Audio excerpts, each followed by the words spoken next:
तिसरा दिवस आहे, अत्यंत महत्वाचा टप्पा आहे. कसं बघता या संपूर्ण दौऱ्याकडे? आजचा दिवस देखील कसा महत्वाचा असेल? हा दिवस महत्वाचा असा नाही, अमोलदादा मला वेदना देणारा आहे.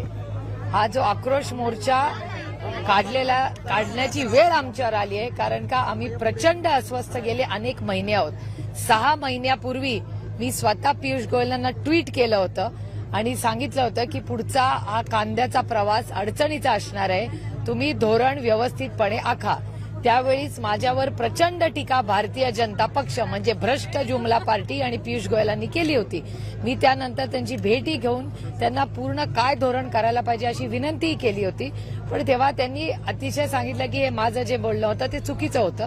आणि आज तुम्ही बघताय की 6 महिन्यापूर्वी जी गोष्ट मी कांद्याच्या बद्दल बोलले होते ती आज परिस्थिती तुमच्या सगळ्यांच्याच डोळ्यासमोर आहे. आजच इथे यायच्या आधी तुमच्याच चॅनलवर मी पाहिलं की महाराष्ट्राच्या एका जिल्ह्यात 1 रुपयाला कांदा आहे, 1 रुपयाला, आणि त्या शेतकऱ्यांनी ठरवलंय की कांदा तिथेच जाळून संपून टाकायचं. हे तुमच्याच चॅनलवर आलेली बातमी आहे. त्याच्यामुळे आजचा महाराष्ट्राचा काळ्या मातीची इमान राखणारा जो कष्ट करणारा शेतकरी आहे, तुमचा माझा अन्नदाता आहे, त्याचं कंबरड मोडण्याचं पाप हे ट्रिपल इंजिनचा महाराष्ट्राचं खोके सरकार करतंय आणि केंद्र सरकार करतंय. काही दुसऱ्या बाजूला कांद्याचा फटका जो आहे तो फक्त शेतकऱ्याला न बसला असून एक्सपोर्टवर देखील बसतोय. पॅकेजिंग असेल, ट्रान्सपोर्टिंग असेल, याच्यावर देखील त्याचा फटका बसतोय. म्हणजे नॉट ओन्ली फक्त शेतकरी तर बाकीचे जे व्यवसाय करणार आहेत त्यांच्यावर देखील मोठा फटका. किती मोठे, तुम्ही जर जेएनपीटीला गेला तर तिथे किती कांदा पडलाय, कुजलाय याचा हिशोब त्या केंद्र सरकारने बघावा. हे अतिशय स्वार्थी असं हे केंद्राचं सरकार आहे आणि ते पूर्णपणे शेतकऱ्याच्या विरोधात आहे. देशातील 100 कर्तृत्ववान महिलांमध्ये तुमचा सहभाग झालेला आहे आणि दुसऱ्या बाजूला अगदी अपोजिट बघायला गेलं तर पार्लमेंटमधून तुमचं निलंबन होतं. हे कसं याकडे बघताय? भारतीय जनता पक्ष हा महिला विरोधी आहे, त्याच्यामुळे मला काही आश्चर्य वाटत नाही. आणि अशा जेव्हा बातम्या येतात तेव्हा खरं तर आपल्यावरची जबाबदारी वाढते याची मी जाणीव ठेवते. लोकसभा विधानसभा निवडणुका एकत्र होणार नसल्याचं एकंदरीत पाहायला मिळतंय. त्यानंतर जे मुंबईची महानगरपालिकेची निवडणूक आहे तीही पुढे ढकलली जाते. कसं पाहताय भाजप सरकार एकंदरीत सर्व निवडणूक? हे सरकार नाहीये, दडपशाही आहे. दिल्लीत सगळं ठरवतं महाराष्ट्रात काय होणार. त्याच्यामुळे एक तर मला अपेक्षितच नव्हतं हे इलेक्शन घेतील. आमचे सगळेच नगरसेवक म्हणतात ताई तुमचं इलेक्शन नंतर विधानसभा 2025 मध्ये वेळ मिळाला तर आमचं, अशी परिस्थिती झाली आहे. पण ही बातमी नसून भरडला कोण जात आहे? सर्वसामान्य बायबाप महाराष्ट्राची जनता ह्याच्यात भरडली जाते. याचं कारण असं की आता नगरसेवक हा तुमच्या रोजच्या सुखदुःखात असतो. म्हणजे गटर असेल, पाणी, गटर, मीटर, वॉटर या सगळ्यामध्ये तुमच्या सुखदुःखात रोजच्या गरजांमध्ये, घरात कोणी आजारी पडलं, कुणाचं निधन झालं, कोणी जन्माला, काही असलं तरी नगरसेवक तो तुमच्या हक्काचा माणूस असतो. तो गेले 2-2.5 वर्ष त्याला जबाबदारीच नाहीये, इलेक्शनच झालेलं नाही. आणि सर्वसामान्य माणूस रोज कॉर्पोरेशनमध्ये जाऊ शकतो का? त्याला आत तरी जाऊ देतील का? भेटणं तर विसरा. आणि एक म्युन्सिपल कमिशनर एवढ्या नगरसेवकांचं काम करू शकतो का? तर नाही करू शकत. तो काही सुपरमॅन नाहीये. आणि त्याच्यामुळे ही यंत्रणा, ही दडपशाही आहे. यांना लोकशाहीच नकोय, यांना इलेक्शनच नकोय, असं यांच्या सगळ्या कृतीतून दिसतं. काही लोकसभेच्या जागेवरनं काही सीट शेअरिंग संदर्भात काही चर्चा झाली आहे का? कारण की जयंत पाटील काल म्हणाले होते की येत्या आठवड्यात याची चर्चा होईल, त्यामुळे काही आखणी आपण करतोय. दिल्लीमध्ये ऑलरेडी याची सविस्तर चर्चा सोनियाजी, उद्धवजी आणि आदरणीय पवारसाहेब आणि सगळ्याच पक्षाच्या वरिष्ठ नेत्यांची 2-3 राऊंड ऑलरेडी इंडियाच्या मीटिंगच्या वेळीही झालेल्या आहेत. आणि पुढच्या 10 दिवसामध्ये पूर्णपणे याची सगळी माहिती तुमच्यापर्यंत पोहोचवतील. तर ते भाजपच्या तिकिटावरती लढण्याची शक्यता एकंदरीत वर्तवली जाते. शिवसेनेच्या आमदार एकत्र होण्याची शक्यता वर्तवली. आजकाल हे कोणी ठरवत नाही हो, हे आईस ठरवतं. आईस म्हणजे इन्कम टॅक्स, सीबीआय आणि ईडी. आता हे आईसवाले आहेत ना, तेच ठरवतात कोण कुठल्या चिन्हावर लढणार. कारण का लोकशाही राहिलीच नाही, अशीच परिस्थिती आहे. थोडेच लोक जे लढवय आहेत अमोलदादांसारखे ते लढायला तयार आहेत, कारण का त्यांचं संविधानावर प्रेम आहे. भारतरत्न डॉक्टर बाबासाहेब आंबेडकरांवर विश्वास आहे. आणि त्या संविधानाच्या चौकटीत अमोलदादांसारखे लोक आज काम करतात, ज्याचा आम्हाला सार्थ अभिमान आहे. खरं तर आदरणीय शरद पवारांची काल भेट घेतली, त्याच्यामागचं काय असं? कोणी आदरणीय पवारांची भेट घेतली ते नाही मला माहिती. काल पवारसाहेब खूप लोकांना भेटले.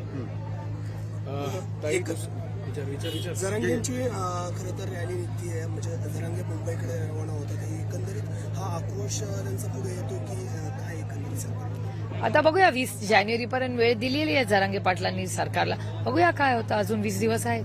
ताई, एका बाजूला दादांनी शिरूर लोकसभा मतदारसंघातून माझा उमेदवारच निवडून येणार अशी ग्वाही दिल्यानंतर आज हा मोर्चा जो आहे तो बारामतीमधून काटेवाडीत देखील जातो आहे. तुम्हाला असं देखील वाटतंय का की बारामतीतील शेतकऱ्यांचे प्रश्न जे आहेत ते सोडवलेले गेलेले दिसत नाहीयेत आणि पुन्हा एकदा या मोर्चेतून काय आव्हान असेल? हे माझं मत नाहीये, हे तुमची चॅनल्स पण बघा, हे सर्वसामान्य मायबाप जनतेचं मत आहे. अमोल दादा आणि मी आम्ही सेवा करायला इथे आलोय.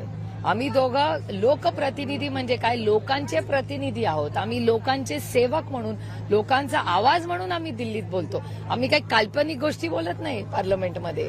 काल्पनिक गोष्टी आमचे सत्तेतले लोक बोलतात, आम्ही दोघं सत्य बोलतो. आणि आमचं काम काय, सर्वसामान्य मायबाप जनतेचे प्रश्न हे लोकसभेत जाऊन सत्य बोलणं, ह्याच्यासाठी आम्हाला लोकांनी निवडून दिलंय. त्याच्यामुळे कुठलं गाव वाडी वस्ती असं नाही, लोकांच्या मध्ये जी अस्वस्थता आहे, लोकांचं जे दुःख आहे ते आम्ही मांडतोय. संसदीय खासदाराचं काम आहे पॉलिसी मेकिंग करणं, पण तुम्हाला रस्त्यावरची लढाई लढावी लागते. आता करणार काय आम्ही? ना जिल्हा परिषद मेंबर आहे आणि ना कॉर्पोरेशनला कोणी आहे. आणि लोकप्रतिनिधीची जबाबदारी असते. आम्ही गल्लीपासून दिल्लीपर्यंत आम्ही जबाबदारी घ्यायला तयार आहोत, कारण का लोकांनी एका विश्वासाच्या नात्याने मला आणि अमोल दादांना निवडून दिलंय. त्याच्यामुळे आम्ही सतरंजी पण उचलायला तयार आहोत आणि पार्लमेंटमध्ये सत्याचा झेंडाही फडकवण्याची ताकद ही आमच्यामध्ये आहे. काही पुण्यात वारजे भागात म्हणजे ज्या ठिकाणी बारामती लोकसभा मतदारसंघ जातो त्याच ठिकाणी गाड्यांची तोडफोड असेल किंवा पुणे शहरात अनेक वेळा कोयत्यांचे हल्ले आता पुन्हा एकदा डोकं वर काढू लागलेले आहेत. अनेक वेळा तुम्ही देखील म्हणताय गृह मंत्रालयाचं अपयश आहे. पुन्हा एकदा तोच प्रश्न, काय उत्तर? मी तर गेले, हे सरकार ट्रिपल इंजिनचा खोके सरकार झाल्यापासून सांगते, पॉलिसी पॅरालिसिस आहे. महाराष्ट्रात एवढा क्राईम कधी नव्हता. आणि असं कसं होतं की योगायोग असेल आणि डेटा वाईज आपण चर्चा करूया. जेव्हा जेव्हा देवेंद्रजी गृहमंत्री होतात तेव्हा या राज्यातला क्राईम कसा वाढतो, आणि हे मी माझ्या काल्पनिक कथा नाहीये, तुमच्या चॅनलचा डेटा वाचून सांगा. नागपूरमध्ये मागच्या आठवड्यात झालेली घटना, पुण्यात होलेली कोयता गँग, आमच्या काळात कधी कोयता गँग होती का? गाड्या फोडण्याची ज्या पद्धतीने होत आहे, अर्थातच हे गृहमंत्रालयाचा फेलियर आहे. जेव्हा मी देवेंद्रजींचा राजीनामा ह्याच्यासाठीच मागते, कारण का देवेंद्रजी जे आधीचे 5 वर्षाचे देवेंद्रजी होते ते आता दुर्दैवाने राहिले नाहीत. त्यांना अधिकारी किती देतात, ते कर्तृत्ववान महाराष्ट्रातला नेता मोठा झाला, मुख्यमंत्री होता, त्याचा तुम्ही उपमुख्यमंत्री केला. किती अपमान करणार देवेंद्रजींचा? त्याच्यानंतर अर्धा त्यांना डीसीएम केलं, म्हणजे आधी मुख्यमंत्री, नंतर उपमुख्यमंत्री, त्यातून हाफ उपमुख्यमंत्री. हा अन्याय नाही. आणि मी विरोधक म्हणून बोलत नाहीये, पण एक नेता जर कष्ट करत असेल, 105 आमदार निवडून असेल, त्याचा मान सन्मान करायला नको. मी एका मराठी माणसाचा अपमान दिल्लीचा दरबार करतोय, ह्याचं मला अस्वस्थता होते. ताई, अजित पवारांनी पक्ष संघटन मजबूत व्हावं याच्यासाठी जिल्हाध्यक्ष असतील किंवा शहराध्यक्ष असतील यांना एक बोलेरो कार द्यायचं ठरवलेलं आहे आणि आता त्यावरून टीका व्हायला सुरुवात झालेली आहे. अंजली दमन यांनी तर थेट आरोप करत विचारलंय की हा सगळा पैसा सिंचन घोटाळ्यातला तर नाहीये. मला असं वाटतं, अंजलीताई काय बोलतात हे मला माहिती नाही, पण जे आरोप झाले ते भारतीय जनता पक्ष भ्रष्ट जुमला पार्टी, ज्याचं नवीन नाव आहे आता, तर त्यांना करावं. त्याच्यामुळे हा प्रश्न मला विचारायच्या ऐवजी तुम्ही आदरणीय माननीय देवेंद्रजी ज्यांनी आरोप राष्ट्रवादी काँग्रेस पक्ष आणि माननीय अजितदादांवर केले, त्या देवेंद्र फडणवीसांना तुम्ही हे प्रश्न विचारले पाहिजेत. कारण का आदरणीय माननीय देवेंद्रजींनाच ह्या सगळे आरोप केलेत, याचं उत्तर त्यांच्याचकडे असेल.